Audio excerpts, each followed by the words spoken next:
Assalamualaikum warahmatullahi wabarakatuh.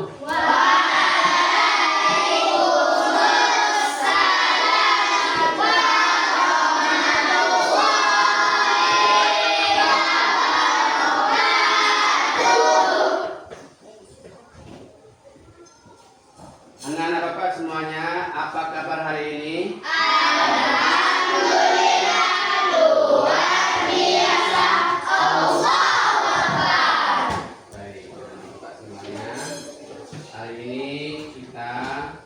Belajar tentang P5.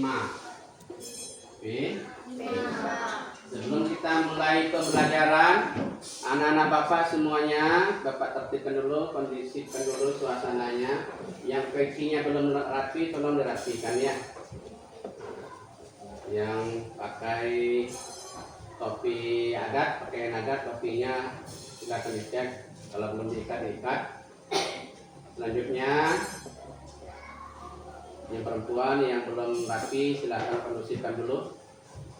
Semuanya sudah ya? Baik anak Bapak, semuanya kita mulai pembelajaran P5 pagi hari ini, diawali dengan membaca doa dipimpin oleh 12 M-Dafa. Silakan.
Sebelum kita masuk ke pembelajaran ini ada musik, silakan kita nyanyikan bersama-sama ya.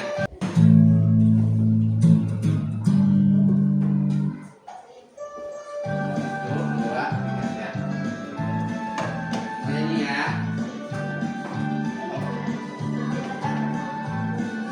Belajar Pancasila, beriman dan bertakwa pada Tuhan Yang Esa dan berakhlak mulia, bergotong royong mandiri, kreatif dan bermanfaat. Belajar Pancasila, beriman dan bertakwa pada Tuhan Yang Esa dan berakhlak mulia, bergotong royong mandiri, kreatif dan bernalar tinggi.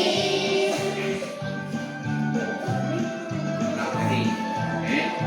Ini ya, ini ya.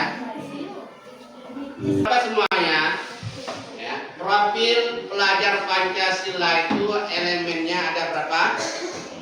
Ada 5. Yang pertama yaitu beriman, bertakwa dan berakhlak dengan menunjukkan sikap religius dalam kehidupan sehari. Yang nomor 2-nya bernalar kritis dalam memecahkan masalah. Nomor 3-nya mandiri dalam belajar dan bisa mengambil inisiatif terhadap tugas. Yang keempat, gotong royong dalam kegiatan kelompok. Yang kelima, kreatif dalam menemukan solusi dan menghadapi tantangan. Lihat tujuan pembelajaran kita pada pagi hari ini. Apa tujuan pembelajarannya? Dengan memperhatikan video atau slide PowerPoint dan berdiskusi, peserta didik mampu pertama menjelaskan pengertian sampah anorganik. Yang kedua, menunjukkan contoh sampah anorganik. Dan yang nomor tiga, menjelaskan jenis-jenis dan contoh sampah anorganik.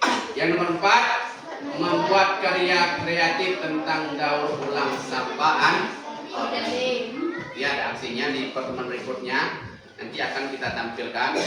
Anak-anak Bapak akan menyiapkan aksi nyatanya nanti membuat daur ulang dari sampah anorganik. Kita buat nanti bisa dari botol bunga, dari hiasan. Nah, itu semua dari sampah-sampah anorganik ya. Baik, ada Bapak semuanya. Selanjutnya, apakah anak Bapak pernah membantu ibumu membuang sampah? Pernah? Di mana kamu membuang sampahnya? Di tong. Sampah apa yang biasa kamu buang? Yang di rumah, yang di kamar ibu, sampah apa yang biasa kamu buang? Sampah plastik. Sampah apa lagi? Sampah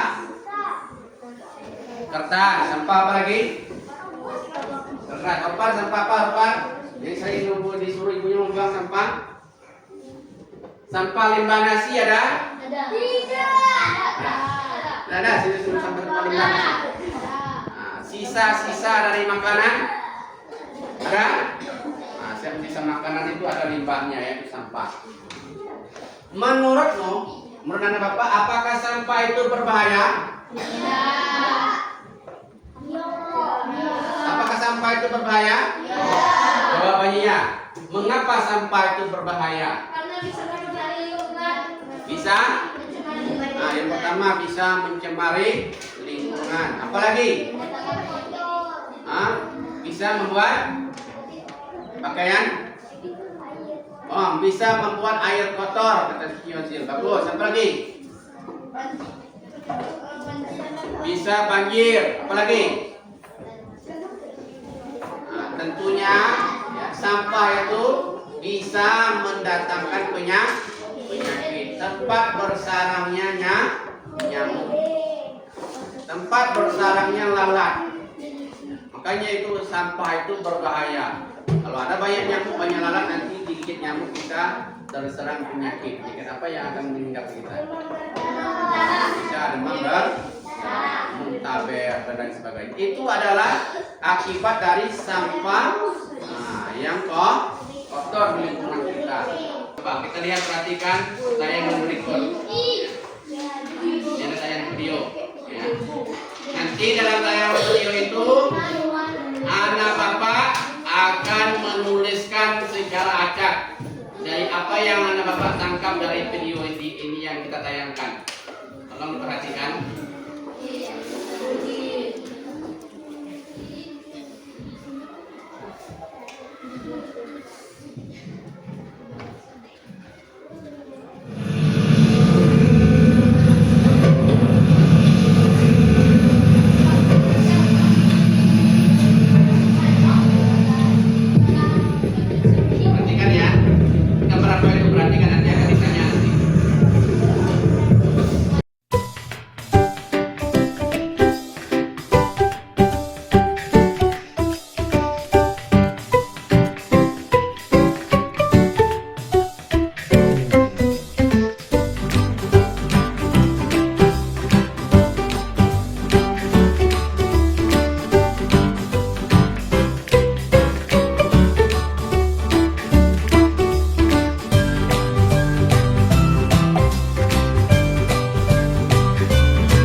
Di Indonesia fenomena sampah ini, masalah sampah di Indonesia ini belum terkelola dengan baik. Tadi ditayangkan ada sampah organik per tahun itu berapa ton? 66 ton sampah yang dihasilkan oleh penduduk Indonesia per tahunnya itu, tapi belum terkelola dengan. Sedangkan sampah anorganik atau non organik tadi per tahunnya itu 22,93 ton per tahunnya. Itu di Asia Tenggara, Indonesia termasuk salah satu sampah yang terbesar, penghasil sampah terbesar dari sampah organik maupun non organik. Lalu dari fenomena itu apa solusi yang ditawarkan? Tadi ada ditayangkan di situ. Siapa yang bisa menyebutkan? Yang pertama apa? Supaya sampah ini terkelola dengan baik, ada kegunaannya, ada manfaatnya dalam lingkungan kita, dalam kehidupan kita, maka kita harus memberikan solusi. Yang pertama yaitu dengan memilah sampah dengan benar. Apa itu sampah yang kita bisa kelola? Memilah sampah dari rumah tangga kita itu, kita pilah mana sampah organik dan mana sampah non organik. Anak bapak tahu sampah organik? Apa itu sampah organik? Contohnya, sampah organik itu sampah yang berasal dari sampah alami yang bisa terurai, yang bisa punah dimakan oleh itu sampah organik. Contohnya tadi daun, sisa-sisa makanan, sisa sayur yang sudah membusuk, itu sampah organik. Dan ada sampah non organik. Apa saja sampah non organik itu? Sampah plastik, bekas botol minuman, bekas pipet, tahu pipet? Selang-selang, dan itu semua adalah sampah non organik. Dari dua jenis sampah ini ada sampah organik dan ada sampah non organik. Sampah organik itu bisa kita manfaatkan. Salah satunya tadi difermentasikan menjadikan budidaya ternak maggot. Akan maggot itu mahal lah. Kalau di Bukit Tinggi belum ada yang bisa mengolah sampah-sampah dari sisa-sisa makanan itu diolah jadi ternak maggot, belum ada. Tapi kalau daerah lain di Jawa itu udah ada orang budidaya maggot dan menghasilkan uang. Dalam sebulan saja dia bisa mendapatkan uang ratusan juta. Dia bisa digunakan untuk makan. Vitaminnya besar, tinggi. Vitamin itu salah satu pemanfaatan sampah organik. Nah, lalu ada lagi sampah non organik yang bisa kita daur ulang dari sampah plastik. Apa yang kita bikin? Bisa jadi alat-alat tulis, bisa jadi pot bunga, bisa jadi apa lagi? Bisa jadi kotak pensil, apa lagi? Jadi itu sampah non organik dan sampah yang bisa kita kelola.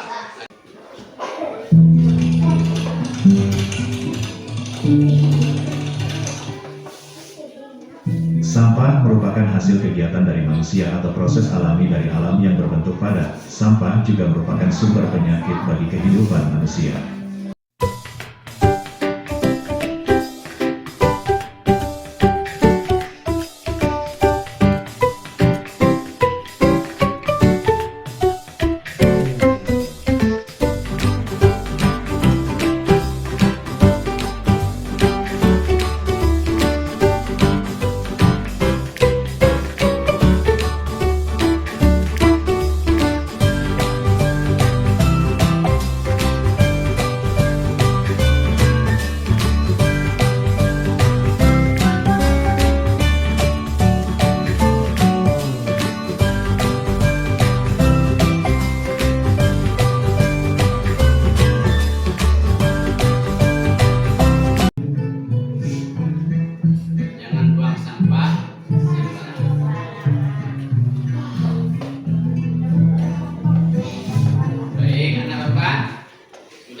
menyaksikan video tadi? Sudah ya. Dampak sampah ya terhadap lingkungan masyarakat. Apa yang dampaknya? Yang pertama, akan mengganggu kesehatan. Bila sampah itu mengalir ke air, dia akan terkontaminasi air tersebut. Apalagi kalau sampai sampah-sampah itu masuk ke sungai, akan berdampak bagi kehidupan yang kecil. Misalnya apa itu yang ada di sungai? Ikan akan mati. Apalagi semua makhluk dalam air itu kalau sudah terkontaminasi berbagai macam sampah masuk ke situ, tidak akan ada lagi namanya penghidupan di sungai karena sudah terkontaminasi, sudah tercampur dengan sampah-sampah. Apalagi kalau di kota-kota besar, sampah itu yang dari limbah-limbah pabrik itu mengalir sungai, ya, itu akan mengakibatkan merusak ekosistem, terutama air yang ada di sungai rusak. Nah, sekarang Bapak akan tanya, bagaimana cara kita mengurangi sampah yang sudah menggunung? Silakan anak Bapak cari, tulis bagaimana cara mengurangi sampah yang sudah menggunung. Tulis caranya ya. Ya, ini Bapak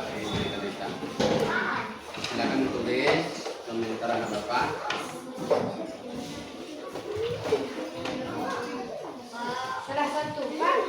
Yang kamu pahami bagaimana ya, cara mengurangi sampah yang menggunung dan menumpuk.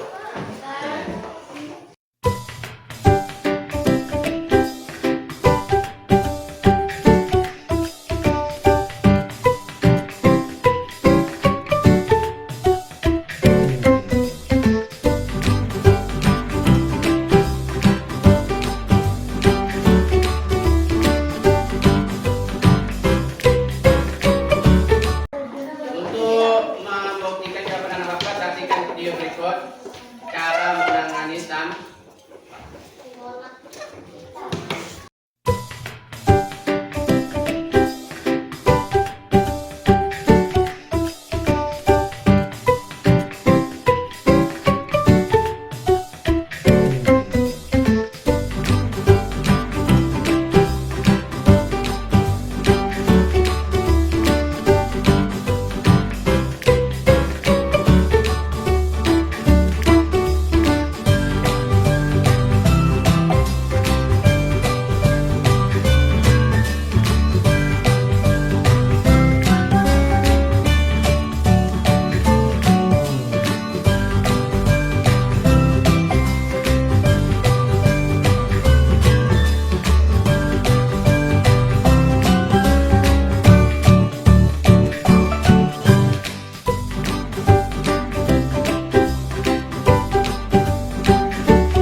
Sekarang waktunya kita latihan. Buatlah peta pikiran berencana mengurangi sampah berdasarkan penjelasan yang telah kamu pelajari tadi. Selamat mengerjakan. Baik, itu tadi video tentang mengurangi sampah. Pelajaran P5 kita ini ya, dikaitkan dengan pelajaran agama. Apa manfaatnya untuk kita? Bahwa belajar ya materi tentang P5 terkait dengan mendaur ulang sampah itu adalah untuk kesehatan kita ya, untuk menjaga kelestarian lingkungan yang aman dan bersih. Siapa yang tidak ingin hidupnya bersih? Ada nggak yang hidupnya ingin kotor? Ada nggak? Pasti semua kita ingin hidupnya bersih. Nah, bersih itu dalam Islam diajarkan sebagaimana dalam hadis Nabi, bersih itu adalah an-nazafatu minal, kebersihan itu sebagian dari. Makanya Allah suka orang-orang yang mau membersihkan Kayaknya masalah sampah, Allah berfirman itu dalam Quran. Surat Ar-Rum ayat 41. Terkaitan P5 kita terkaitan masalah sampah itu sudah diterangkan oleh Allah dalam surat Ar-Rum ayat 41. Apa bunyinya? Zaharul fasadu fil barri wal bahri bima kasabat aydin nas liyuziqahum ba'dal ladzi 'amilu la'allahum yarji'un. Telah tampak kerusakan di darat dan di laut disebabkan perbuatan tangan manusia. Melalui hal itu Allah membuat mereka merasakan sebagian akibat perbuatan mereka agar mereka kembali ke jalan yang tanya. Kita di Indonesia itu sampah-sampah itu banyak menumpuk sampah botol, orang membawa botol mengalir ke laut. Apa akibatnya? Rusaklah, ya, laut menjadi kotor, tidak bisa lagi digunakan, mengakibatkan binatang-binatang, hewan-hewan yang ada di dalamnya akan ikut punah. Sekarang anak bapak aksinya yaitu mengerjakan LKPD, masing-masing kelompok menuliskan pengertian sampah. Silakan baca materi itu, tulis.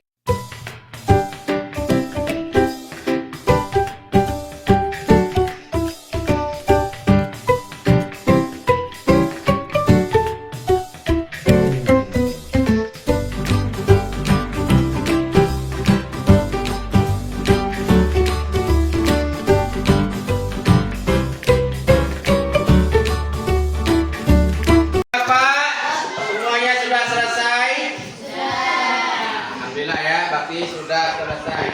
Sekarang kita akan menampilkan hasil diskusi kelompok terkait materi kita.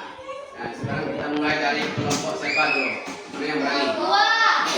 Kelompok 2, silakan kelompok 2 dulu. Assalamualaikum warahmatullahi wabarakatuh. Waalaikumsalam warahmatullahi wabarakatuh. Saya perwakilan dari kelompok 2 akan membacakan materi tentang sampah anorganik. Sampah anorganik adalah limbah yang diproduksi dan bahan-bahan non-hayati, sumber daya alam yang melalui dan hasil proses teknologi pengolahan bahan tambang dan industri. Contoh sampah anorganik, plastik, kertas, dan kaca. Jenis dan contoh sampah anorganik: limbah guna anorganik, contoh plastik, bensin atau styrofoam. Dua, limbah keras anorganik, contoh bahan keramik, kaca, karet, dan bekas plastik. Cara pengelolaan sampah anorganik. Tujuan dari pengolahan sampah supaya limbah tersebut dapat dinilai ekonomis. Selain itu, limbah anorganik dapat dimanfaatkan diolah kembali menjadi barang yang tidak berbahaya bagi lingkungan dan manusia.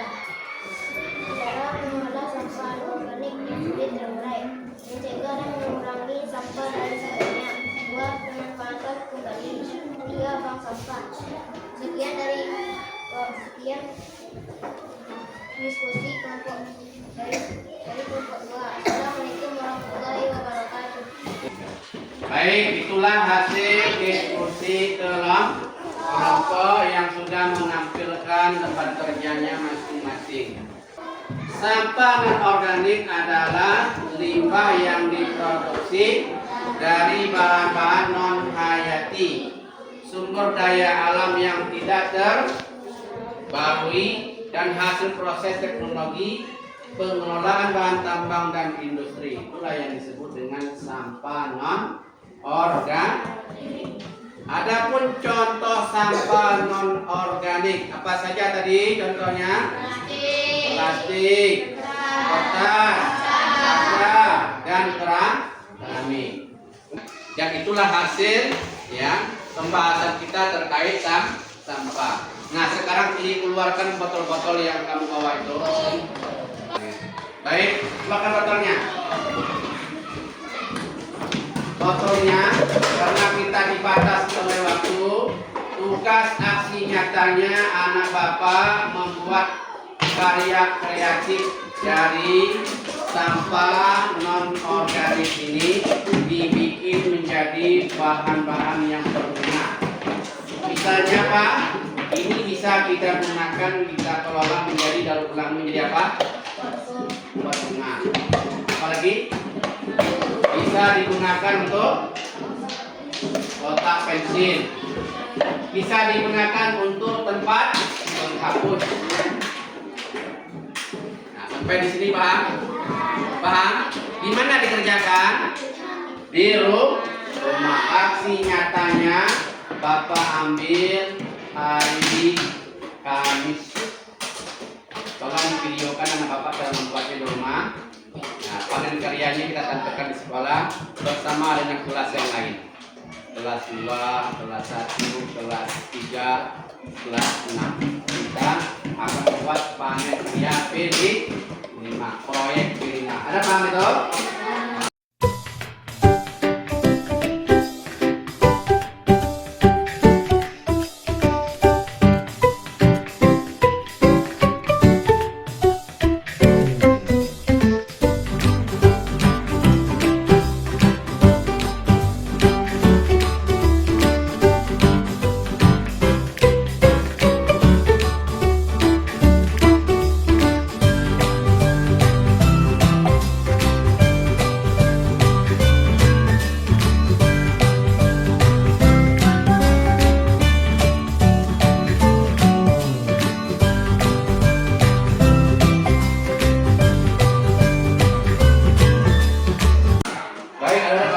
Terakhir kita masuk kepada refleksi.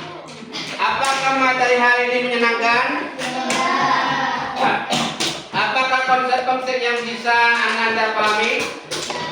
Apa konsep yang kita bahas? Mendaur ulang sampah plastik. Apakah ada kegiatan pelajaran yang perlu kita perbaiki?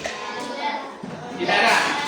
Baik, anak-anak Bapak semuanya berarti untuk tugas ya, aksi nyatanya membuat proyek ya, mendaur ulang sampah plastik ya, misalnya jadi bahan-bahan kreatif berupa bisa nanti menghasilkan berguna untuk kita. Seperti yang di atas kemarin itu bukan dari plastik ya. Ada dari bahan plastik itu? Ada. Ada? Kotak-kotak ya. Nah, dibikinlah nanti sebagus mungkin akan kita tampilkan minggu depan. Oke? Panen karyanya minggu dah. Kita tutup pembelajaran pada pagi hari ini dengan membacakan hamdalah.